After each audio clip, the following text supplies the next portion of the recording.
In business, there's no room for guesswork. Every shipment matters. Every deadline counts. When you're trying to keep operations running smoothly, the last thing you need is uncertainty. That's why reliability is at the core of USPS Ground Advantage. From the moment your package is first scanned in, it moves through a secure nationwide network, aiding in a timely and accurate delivery. You get near real-time tracking so you can keep up with your shipments. And with affordable upfront pricing, there are no hidden fees or surprise surcharges to throw off your cost sheets. It all adds up to predictable deliveries you can depend on. Because knowing your logistics are handled lets you focus on everything else: your customers, your team, and the future you're building. Visit USPS.com/Ground Advantage to start shipping with confidence. USPS, official shipping sponsor of the NHL.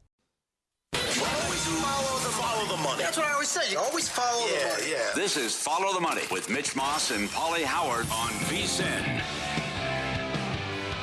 Good to have you on board. Second half is coming up in about 10 minutes or so. England and Ghana, they are scoreless right now. What are you seeing right now, Pauly, for a scoreless draw at the end of it? Plus 375. 0-0 detectors out. Before the match, it was 16-1. BTTS no at Caesars is minus 650. Oh, man. They don't think Ghana's getting one. No. Yeah. I will say that Ghana's defense, specifically of the corner kicks, to me, watching it live on the air, it has been like elite. Great stuff, giving like England no room to breathe whatsoever. More on that coming up in about 15 minutes. Right now, we begin the hour by going out to the Progressive Guest Line. VSiN host Jonathan Von Tobel. His show is Money Moves right before us at 2 o'clock Eastern Time. I also host a podcast with him here at the VSiN Network on a weekly basis called Pod to the Futures, which we recorded earlier today. What's up, JVT? How are you? I'm doing well. Very excited for what's going to transpire here in the next couple hours for the NBA draft. The NBA itself has been fun with the Giannis trade and more to come. My guy Kawhi may be on the move too, so it's going to be a busy couple of weeks. Yeah. Okay. As for the draft itself, are we pretty sure, or are you pretty sure that 1 through 4 is set right now, or do you still have some questions about it? I think 1 through 4 is set in terms of the 4 players that are going to go. I don't know. At least I think. I'm still holding out hope that Darren Peterson is still going to be this guy at number 1. I think if you look at some of the language around the reporting with DeBonsa, there's been one person in the entire media landscape that has outright said DeBonsa is the selection for the Washington Wizards. Grant Afseth, who is located in Dallas, covers the Mavericks Wings, was the one who reported it over the weekend. The market didn't move, though, from Grant's report. If you look at the way that guys like Shams Charania have danced around the topic, the way he phrases it, that the league-wide belief is that DeBonsa is the favorite. But Windhorst today even said it on the NBA draft broadcast, guys. Nobody has any idea what the Wizards are going to do. We had a Washington Wizards reporter for Monumental Sports Network come out and say nobody has any clue what Washington's going to do. And we'll take you back to a couple of examples when it comes to the media not really knowing anything. How about last night where Chris Haynes goes on NBA TV and says that Giannis and the Celtics are going to be the match, and hours later it's the Heat that grab him? And how about 2023 when Shams reports that the Hornets are in line to select Scoot Henderson instead of Brandon Miller, and then Brandon Miller, of course, is the selection of the Charlotte Hornets as opposed to Scoot Henderson. So I know that the market is in that range. We just saw DraftKings go from minus 1,000 to minus 700, so maybe there's some support out there for the thought that maybe we're getting a little too far out. I would understand anybody who thinks it's DeBonsa, but I do think there's a shot we still get Peterson going number 1. Well, if Peterson is available at 2, is he going 2 then? Because he was $1.40 yesterday, and now he's up to $3.10. Yeah, it seems to be the case. There was a report over the weekend, I think it's part of the market move too, Paul, right, which was initially, remember, he was not going to meet with the Utah Jazz. Then over the weekend, he reportedly worked out for the Utah Jazz. So maybe opening the door there for him being selected. And Brian Wu and others, Brian Wu being of the ESPN NBA draft analyst and others have reported the Jazz don't care. If he slips there, he's going to be the selection. We know that Peterson and DeBonsa are going to be 1 and 2. The question just becomes what order they're going to be. So I don't think there's really any question that it's going to be Peterson there. If he is available, then he will not slip past the top 2 picks. Okay. Your first surprise in the draft would come where then? I mean, I think it's got to be 5, right? Just because we just don't exactly know. And it seems that Keaton Wagler has solidified his spot as the 5th overall pick for the Los Angeles Clippers. He, again, just like Peterson, had canceled all workouts. He only worked out with Chicago and with the Los Angeles Clippers. He has been linked and mocked in that spot widely, almost everywhere. But there's been some interesting reports around the Clippers. The first of which was that kind of came and went with the wind, that they were widely impressed with Braden Burris when he went in there. and had that workout with them. And that all of a sudden has kind of disappeared. Nobody's really bought stock into that, but a lot of people in the buildings reportedly really like him. And Michael Brown Jr., the thought being that they want to pair him as a bigger guard next to Darius Garland. I think that Wagler is going to be the pick. I think the market's right in making him the odds-on favorite. But I would not be surprised when you have a trio of guards that are going to be out there that it's going to be the selection. And I think there's a lot of traction out there that it actually might be Brown. And that's where we might get our first surprise outside of the number one pick. I think that Brown could shock some people, I guess, if you want to use that term, and actually be the ultimate selection for the Los Angeles Clippers there at number 5. Okay. Well, how did you approach betting pick number 6 overall? Because I think this would shock a lot of the audience and most people overall if your guy here would go tonight.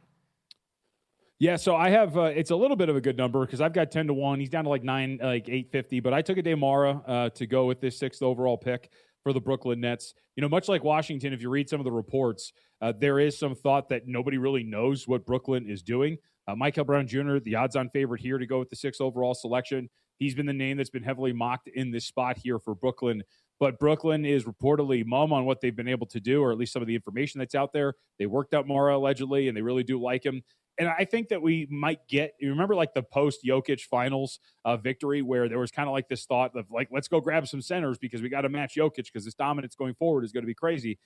Mara is a guy that is a Diet Wemby type, right? He's well over 7 feet. He's athletic. He can run in transition, maybe has some spacing to his game as well. There was footage of his workouts where he was hitting threes too.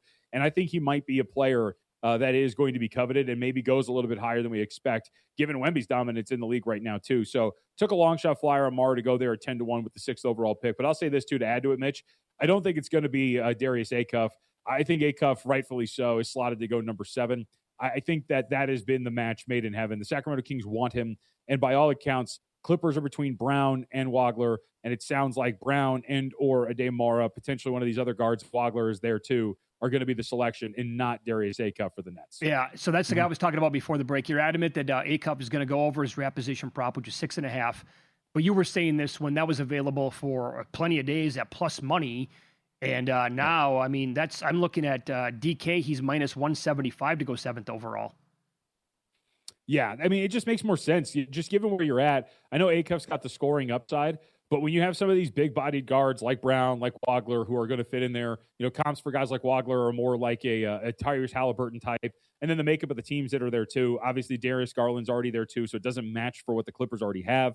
And then for the Brooklyn Nets, just following the reporting of what they want, I mean, they could be a giant team if they go out there and they get Brown. I think it just makes more sense they would head in that direction too. So I just think that it makes more sense. And the Kings too, I mean, there was some reporting that the Clippers might take him 5 Acuff just to make the Kings trade up for him, but that has really quieted down. And it seems like the Kings are going to be the absolute rock bottom floor for Acuff, and that's the spot that makes the most sense for him right now. Are you surprised at the movement on the Miami Heat in the futures market? When we ran it down earlier, we think there's several teams that are plus 450 at one book to win the East. I think it's insane. I mean, look, they're going to be a good team, and I wouldn't be surprised if they're like the 4 seed, Paul.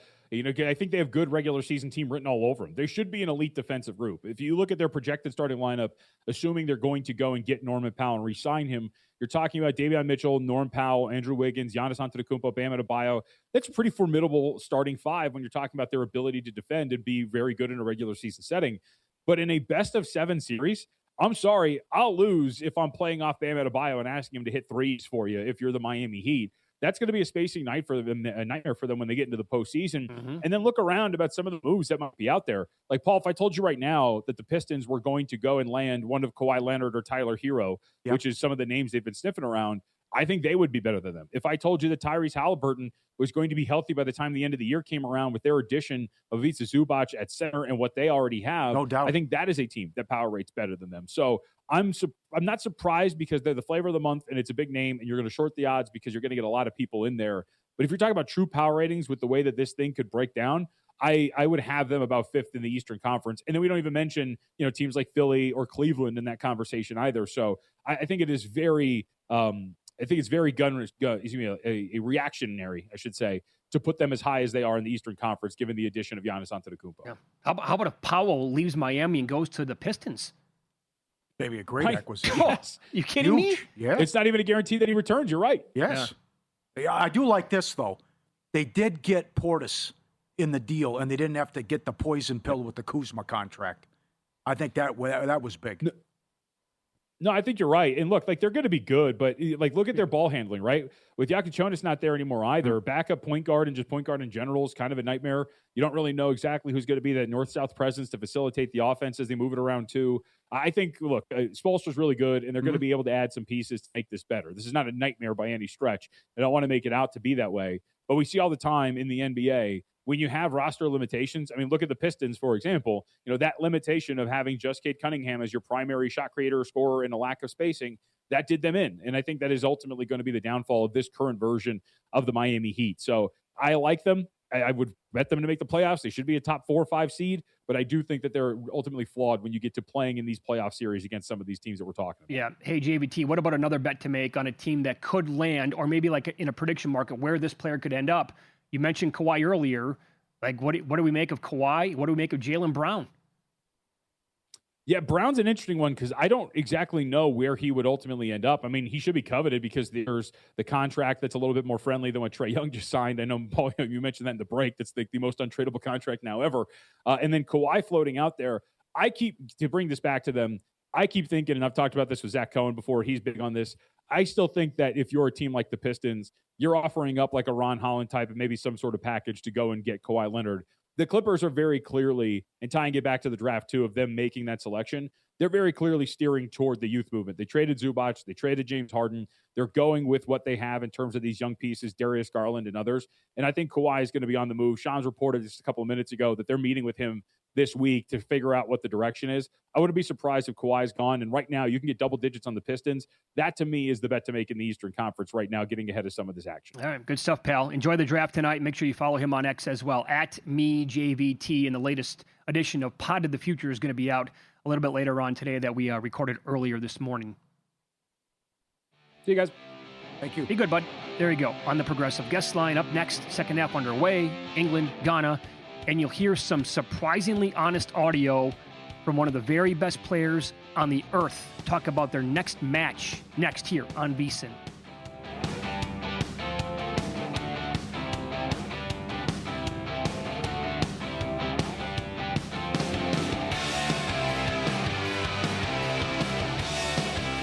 So you're listening to this podcast because you want an edge. But what if I told you you're only halfway there? You've got the mindset. Now it's time to get the toolkit to match. Here's the thing. Pro bettors spend thousands on data and tools, but what they don't want you to know is you can get the same edge for a fraction of the cost with VSiN Pro. With VSiN Pro, you get access to expert picks, public betting data, prop projections, powerful tools, analytics, and more. Tap the link in the description and see why thousands of bettors are already using VSiN Pro to cash more bets.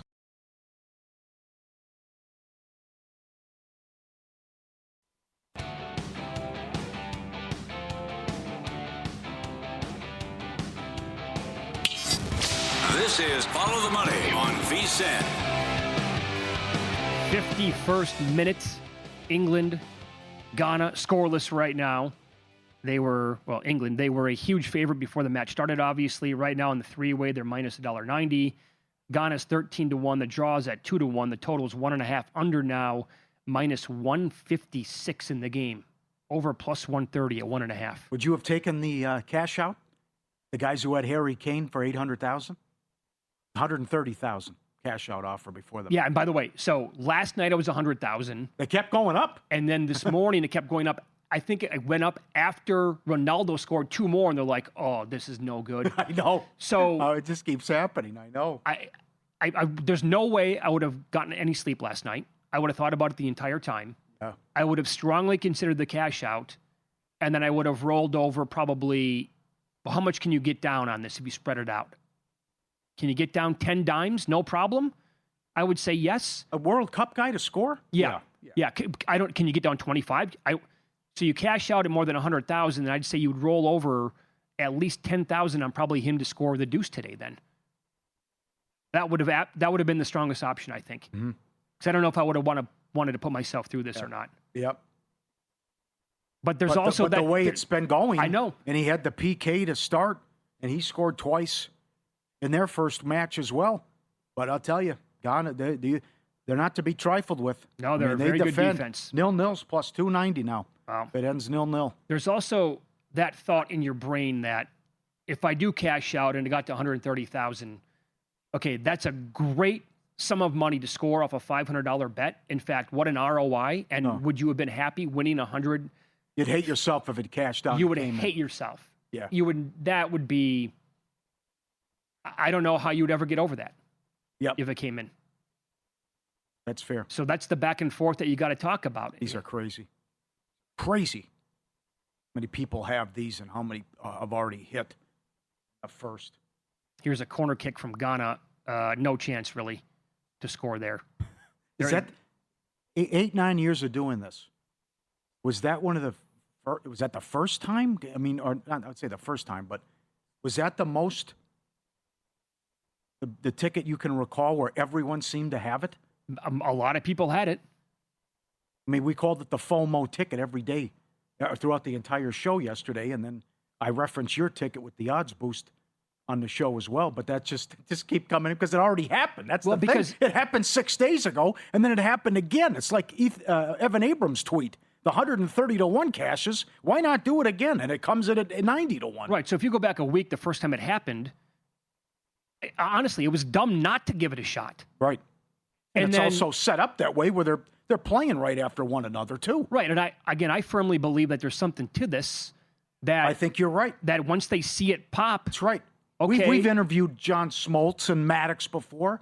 Those guys would say, hey, if Maddox would throw a shutout, Glavine would want to do the same thing. Absolutely. If Smoltz would do this, I want to come back and do the same thing. Did you see the sense of relief on Ronaldo today when he scored both goals, quite frankly? Right. And he had a chance to score like 4 or 5 in the match today. Yeah, he almost scored a couple minutes because if you go back to when he did nothing after everybody else did something in the first match, he was getting absolutely ridiculed from, well, beyond the country, actually. Yeah. So he probably slept with that for the last week or so, and he's like, okay, now we're getting Uzbekistan. Guys, we're going to have plenty of chances here.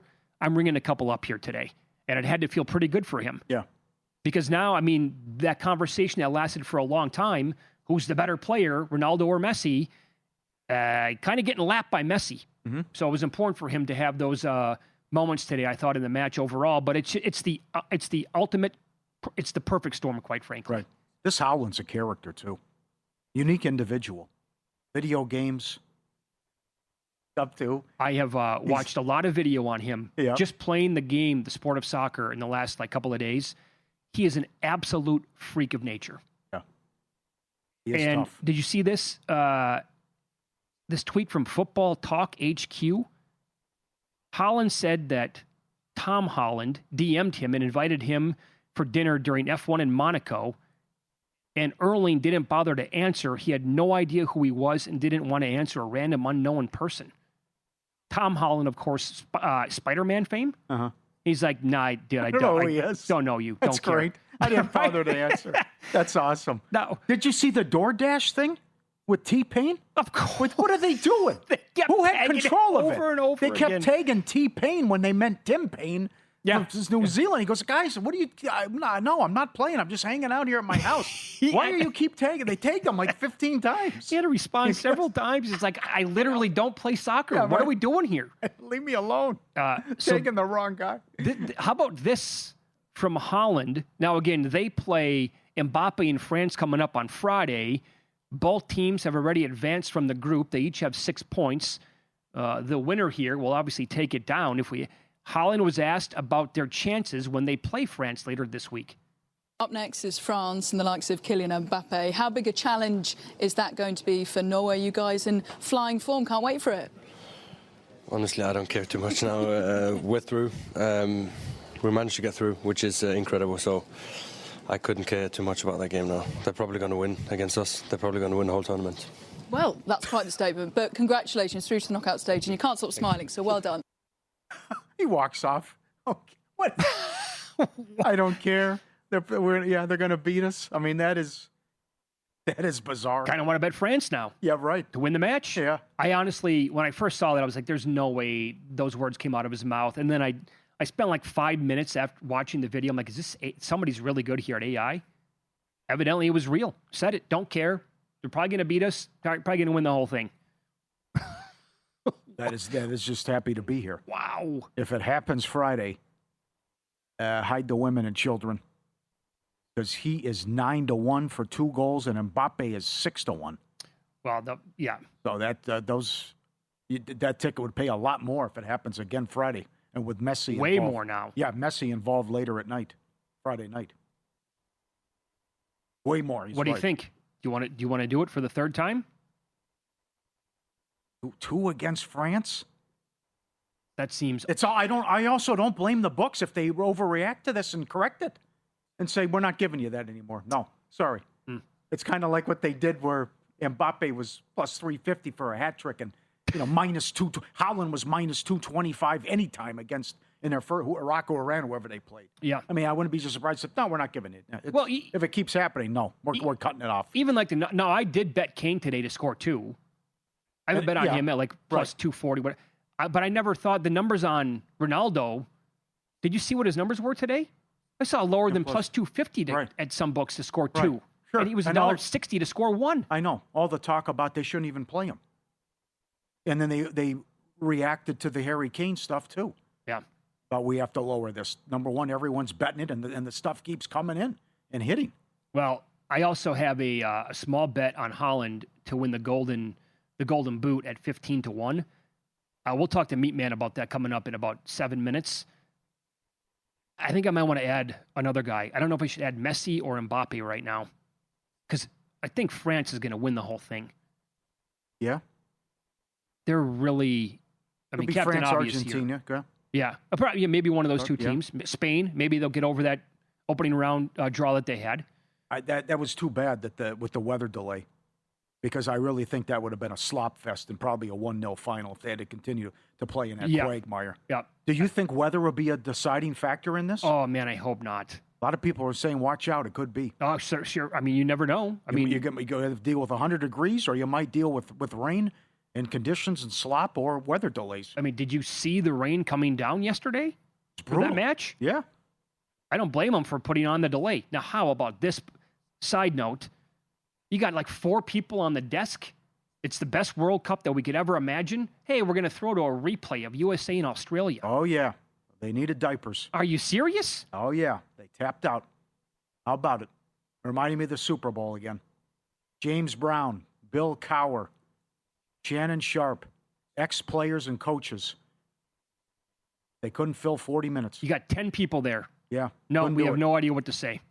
What are we possibly going to talk about? Yeah. I don't know, guys. You make $7 million a year. Well, yes, you're also players, so you know what this. Yes. Take us through this. Yes. A 2-hour delay. What are you doing in the locker room? How do you get your body ready? How do you react? How much does it hurt the underdog as opposed to the favorite? Walk me through this. Zlatan, Lawless, everybody. Yep. No, they throw to a USA. They throw to the replay. The first thought in my head is, you have to be kidding me with this decision. Yes. No tap dance.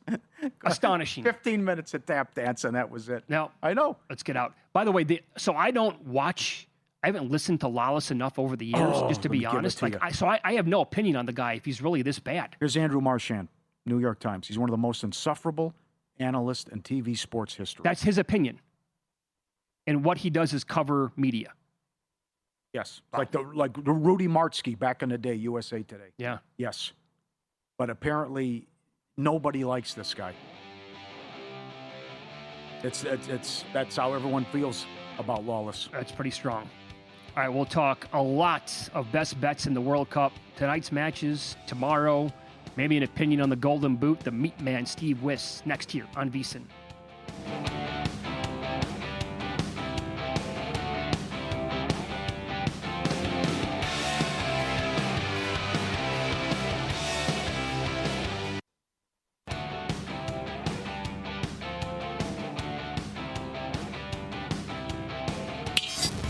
This is Follow the Money on VSiN. Thanks for checking in. More best bets here coming on the World Cup as we go out to the Progressive guest line.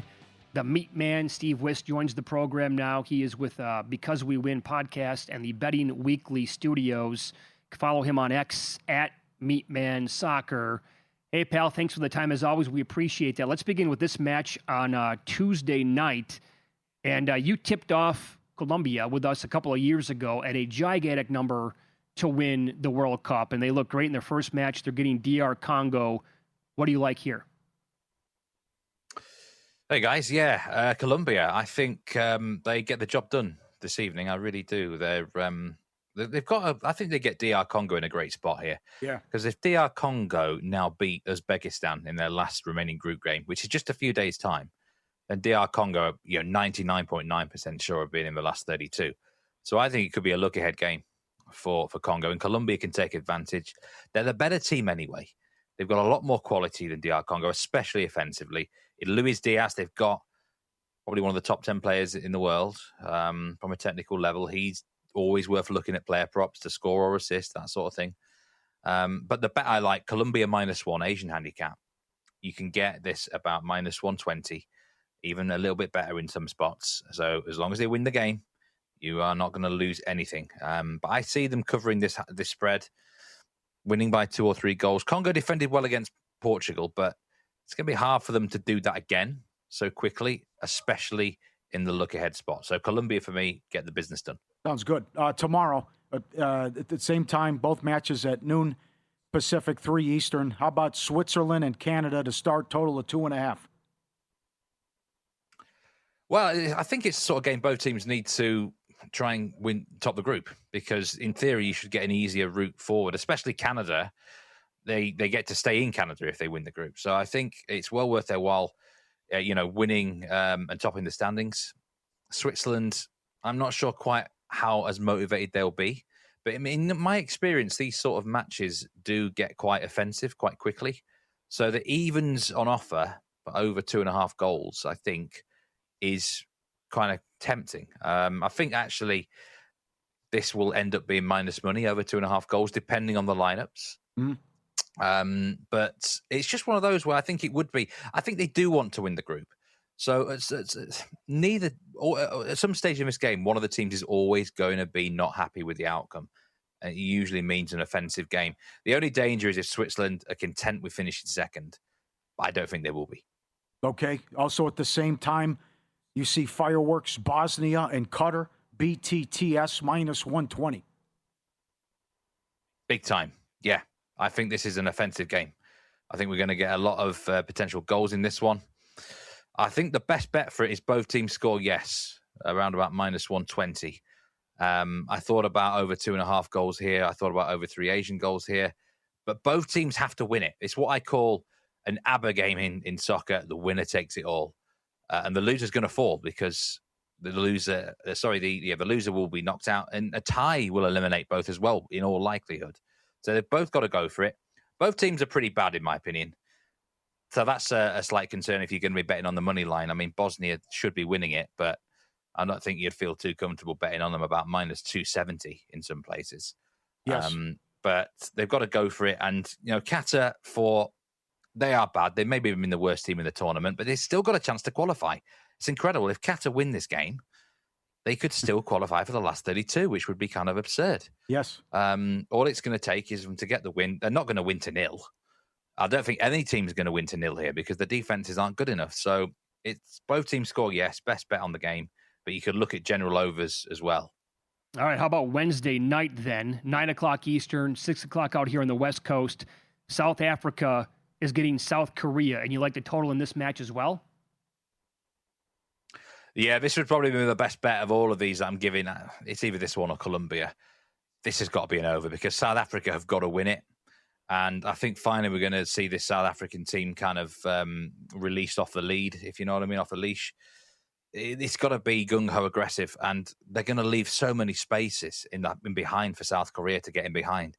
And South Korea have the personnel, they have the attackers, they have the physique to take advantage of that. They don't have to win it, South Korea, but I think they're going to be given enough opportunities to win it. And South Africa, another team, they need to win the game, but do I see them winning to 0? Absolutely not. In which case, it has to be the overs. And I'm amazed you can get evens on this. South Africa, South Korea overs, considering the group situation where one team absolutely has to go for it. It's probably going to take unnecessary risks. The other can pick up the pieces and are capable of covering the goal line all by themselves anyway. So, yeah, over 2.5 goals. South Africa, South Korea, even money. Probably one of the best bets on the slate that I'm giving out tonight. Watch them every morning because we win pod. The Meat Man and Nigel Seeley's on the Progressive Guest Line. And how about a couple futures here How about Mbappe, top goal scorer, plus 225? What a race this is for the top scorer. All the big stars are firing, aren't they? But I said all along, I think France could well win this competition. And if they go deep, I don't see really how Mbappe's not going to be the top scorer, because he just looks so strong at the minute. He looks so motivated. And we know he's not going to ever turn down the chance to stay on the field. Messi at the minute is leading the way with 5 goals, but I do wonder, will they even play Messi in the final group game? I'm not sure they will. They've got to look after his minutes. They've got to look after his load. Mbappe's much younger, fitter, stronger in that way. And, France's route through in the knockout rounds looks at the minute quite favourable against teams who are not great defensively. Even Germany, a potential last 16 match, that's a good one for him, matchup-wise, because the German Achilles heel's the defence. So I think Mbappe is the top scorer at the moment. I think he's going to be the one that's going to go deep in the competition, and at plus 225, I think now is the time to get on Kylian Mbappe. Okay. Well, we always talk about the top scorer. The golden ball does not get enough attention, but you have a 9-1 shot. Talk us through this one. Spain are about plus 500 to win the World Cup, right? Plus 550 in certain places. Yet Lamine Yamal is plus 900 to win the golden ball. Now, Spain are a serious contender. They could absolutely get their hands on this trophy. If they do that, you've got to think Lamine Yamal is the main man that's got them there. So, again, it's one of those where the odds just look far too generous for what it is.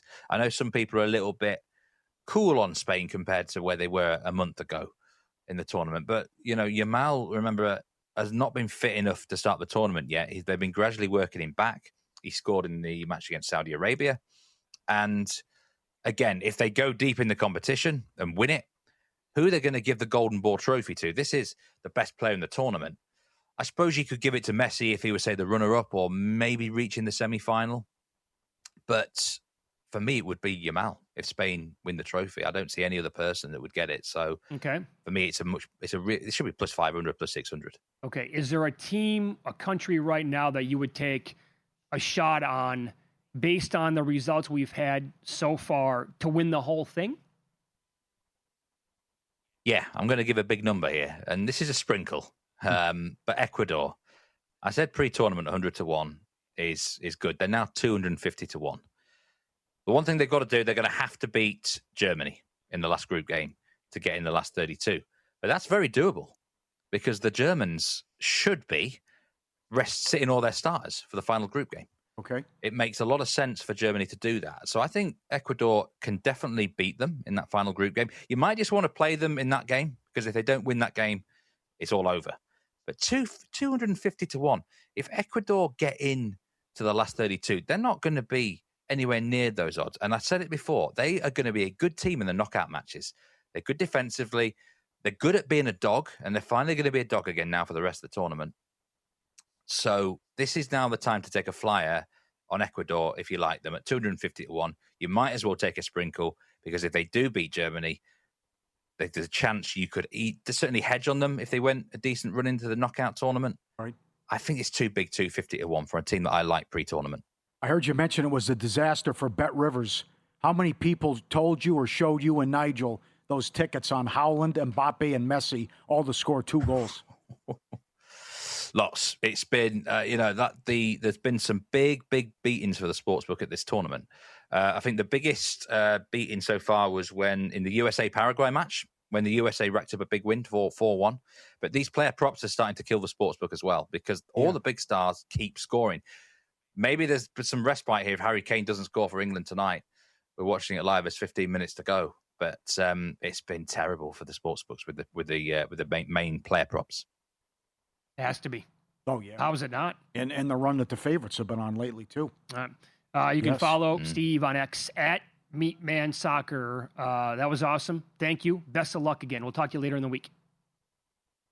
Thanks, guys. See you Thursday. Be good. Got it. Thanks, Butcher. Because We Win podcast and Betting Weekly Studios joined us here on the Progressive guest line. It was popular last week. Everyone had FOMO that didn't play it, 130 to 1. You come right back 6 days later, 80, 90 to 1. And based on that, we're going to dive into our pizzeria up next. Let's see your tickets, what you had. the other day when all those goals came in. Next here on Follow the Money, it's VSiN, the Sports Betting Network.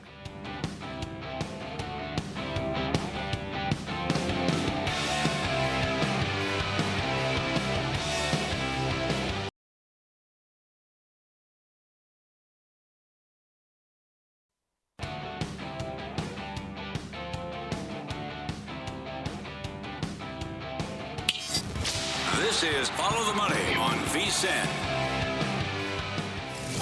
Do you like the service at Mitch and Pauly's? I don't tip. You don't tip? No, I don't believe in it. Leave us a tip on your way out. You don't tip. You don't tip. What do you mean you don't tip? You don't believe in it. The guys crack open the jar and see what the listeners have left behind. So what, no ziti now? It's time for the tip jar at Mitch and Pauly's Pizzeria. Ghana with an excellent opportunity, and they may have scored. Looked like the own guy for Ghana got in the way of the ball. That was an incredible chance for them. Yeah, 1-0. Ghana was 30-1 here. Anyways, 82nd minute, 0-0. Over a half is plus 105. Draw minus 135. 0-0 was 16-1. Draw almost 6-1. Here we go again. Send them in, ftm@vsin.com, or tweet at us. We'll start with the soccer because we asked for them. Mike, Messi, Mbappe, Haaland, Ronaldo, all to score. Kane plus 2 goals, 120-1. Cash out offer, 3,900. And it comes down to Harry Kane, son of a gun. Well, do we know if he took the offer or not? Yeah, I hope at some point he did. That was a $12 bet that paid more than $15,000, and the cash out $3,900. Damn. Ooh. Go out to South Carolina. Howland Golden Boot, Braves National League, Rams NFC, Texas Tech Big 12, 570-1. Esteban, bet this before the World Cup started. Yeah, we got a ways to go there. And Howland, that seems unlikely. 50 to win 28,600. I will say this. This never-ending story with Brandon Sorsby. Yes. Infinitely more annoying than Giannis not getting traded. You can't even compare the two. Yeah. This is why the NBA made a mistake, Giannis made a mistake, and the Bucks made a mistake. They hate stuff that's drawn out and takes forever. Aaron Rodgers saga, Brett Favre, this, Sorsby. Yeah, it's enough already. Will in Massachusetts, he cashed.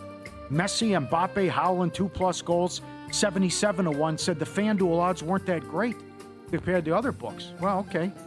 DK was 90, Fanatics like 100. MGM, what was MGM before the boost? 92? 101. It was a little bit higher than 100-1 because they raised it Monday morning from Sunday night. Yeah, but these are some different odds here. And when you're talking about big names, you're going to get some different odds, like to score anytime and 2+ goals. That's right. And that's what at least will cash there. Sorry, bookies on X placed it June 4th. Wyndham Clark to win the U.S. Open at 90-1. There you go. Excellent job. And boy, you certainly could maneuver, because he was minus 260 to win going into the final round. More on that coming up. Denny in Massachusetts. He's going for it Friday. Messi, Mbappe, Howland, all 2+ goals, 275-1. And that's because France plays Norway. And Howland's just 9-1 himself to score 2. Can you imagine if it comes in a third time? No. Also, this is the time I think you really want to be careful, as Meatman was even pointing out last segment, if you missed it. His whole thing is, I don't even know if they're going to play Messi. Yeah. So, and a good angle, too, on Ecuador and Germany, too. That's a good angle. Yeah. That's something to monitor and watch. Absolutely. Bryce in Arizona, June 15th. Wyndham Clark, U.S. Open, Spain World Cup. Hello. He's got a 224-1 ticket now. Excellent work. Very nice. Rich in Canada, at it again. Brunson Finals MVP. Wyndham Clark, U.S. Open. Ohtani, Cy Young. 727-1. Needs Miz to falter, or maybe Sanchez as well. Tough. Ohtani was so good, and then he had he gave up 4 runs in that start. Okay, well, yeah, let this breathe for a little bit. Boy, the first 2 are in. Got to be a nice cash out offer, though. Well, isn't he the 3rd or 4th choice? Yeah, you would think. Yeah. And just so maybe Ohtani just gets super red hot again, and then here's what Rich needs. He needs it to come down to basically a 2-man race. Right. So he needs it to turn into the Miz and Otani. Something happens to Sanchez where he just doesn't have it anymore. The numbers go way up, and then it's a two-man race all of a sudden. And then he can just keep picking away at the Miz the entire time. Yes. L.A. Joneser. Been on the show many times. Won Survivor twice. Should have cut this off. France World Cup, Dodgers repeat, Rams Super Bowl, and then the Jazz win the NBA title. 12,000 to 1. Why? Well, you got Rams, Dodgers, France is nice. Be a good payout. Uh-oh. Is that a goal? Oh, hit the crossbar. Oh, Harry Kane hit the crossbar. Oh, my God. Oh, thick. 86th minute. And hold on here. Let's get the replay. How did that not go in? Oh. No, that wasn't his teammate. He had the follow-up. That's number 3 with the header. Okay. And he then has the follow-up, and he misses an open goal. The fox in the box is there for and he goes way high. Sailed it high over the goal. Oh, man. What a save by the Ghana keeper. Then the header hits the crossbar, and Harry misses the follow-up. We're in the 87th minute. 0-0 draw now, minus 250. Now, I can't tell you how much I love these chances when goals are at an absolute premium. Yep. Send them in. Do it every week. FTM@vsin.com, or tweet at us as well. And again, if you hit those tickets, send them in with your soccer team. Even if you had a couple guys, that's good enough. It's good. Excellent. Good job. Thank you. Wild. 0-0, 16 to 1 here. Couple minutes away. Well, I mean, did you see the steam on England before the match today? Because it's probably tied into how the favorites did yesterday on parlay tickets. Right, they keep cashing. And how Portugal covered every imaginable number today. Yeah, that's right. And so that was tied in. Oh, you know what? England probably was like the Monday night game after all the favorites got there in the NFL on Sunday. Yeah. Like, here we go. Once I hit this one, I'm going to break my accounts. And so they just were like, I think, begging for Ghana money somehow, or, draw. And right now, in the 88th minute, Ghana almost scored. I mean, to think if that happened, what an upset it would have been. I actually think that it was unlucky that for them not to score. Yes, they were favored to score in that spot. You were off for Father's Day weekend. What'd you think of the golf tournament and the fans? Well, I wish it would have been a little bit more competitive until Burns chased him down a little bit on Sunday. I thought the fans were an absolute joke. Mm-hmm. I love what SVP has had to say about this stuff. Very outspoken about it, and he prefaces by saying, "An American shouldn't have a road game." What was yeah. And he's like, we'll never see this again, will we? Probably not. Rooting against them on American home game. He said it was worse than Monty at Congressional in '97. He goes, Colin Monty, worse than that. Well, there's a lot of that, I know, but there's also a little bit that they wanted to have some drama Sunday, so to enter Sunday with a 6-shot lead. Yeah. That's another reason why they were rooting against them, but wanted to see. They did it against Koepka once too. No, they did. You go back when DJ, I think, ran them down. That you want to see some drama when you show up on Sunday, and the guy was like minus $263 to win, and then all of a sudden it got interesting. But still, I couldn't believe. Was it 16? He makes the birdie putt to go to 5 under. Nothing. Could hear a pin drop. Oh no, 0. No one, no cheering. This is Eamon Lynch on the Golf Channel about how fans behaved. I'll get it for you in a second. It's a tremendous soundbite, and it's basically attacking the Long Island fans. Yeah, it's about fans. Yes. It's about I'll say it's about some sports bettors, how they operate, and also about society in general. Talking in the backswing. Oh yeah, and all of it mashed potatoes. Here it is, ripping the fans. Narrative that Wyndham Clark's not necessarily a popular guy, and that contributes to it. Okay, but and it's a societal problem. We live in this era. People are kind of gambling on golf. All of that, I get it. But Long Island golf fans are a stain on the game of golf. Wow. That's what we saw at Bethpage. It's what we see every single time we go to Long Island. And this isn't a New York problem, which you hear a lot as well. It doesn't happen at Wingfoot. It doesn't happen at Baltusrol on the other side of the Hudson River. It happens on Long Island every single time. And it's about time the organisation... It's regional.